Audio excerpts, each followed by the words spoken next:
سورہ فاتحہ آیت نمبر 4 کا ترجمہ اس طرح ہے: ہم تجھی کو پوجیں اور تجھی سے مدد چاہیں۔ تفسیر ابن عباس میں اس آیت کی تفسیر اس طرح ہے: ایاک نعبد، ہم تیری توحید بیان کرتے ہیں اور تیری ہی عبادت کرتے ہیں۔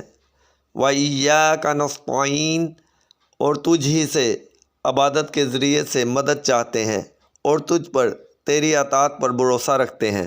استعانت کی دو قسمیں ہیں: ایک بالذات، یعنی کسی کو قادر مطلق و مستقل حاجت روا و مشکل کشا سمجھ کر مدد مانگنا۔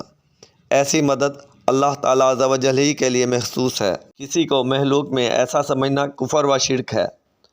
مدد کی دوسری قسم بالواسطہ ہے، یعنی کسی کو اللہ تعالیٰ عز و جل کی مخلوق اور رحمت کا ذریعہ اور وسیلہ اور اللہ تعالیٰ عز و جل کی مدد سے مدد کرنے والا سمجھ کر مدد مانگنا، یہ جائز ہے۔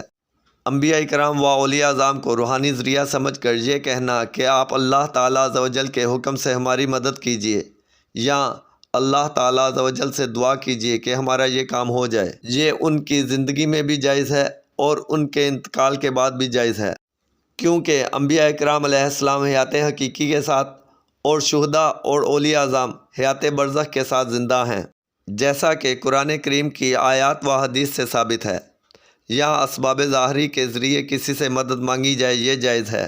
قرآن کریم میں ہے: تعاونوا علی البر والتقوی، یعنی اے ایمان والو، اللہ کے دین کے مددگار ہو جاؤ۔ عیسیٰ علیہ السلام نے فرمایا: من انصاری الی اللہ، یعنی اللہ کے دین میں کون میری مدد کرتا ہے؟ حواریوں نے کہا: ہم اللہ کے مددگار ہیں۔ حضرت ذوالقرنین نے لوگوں سے کہا: فَأَعِینُونِی بِقُوَّةٍ، یعنی اپنی قوت سے میری مدد کرو۔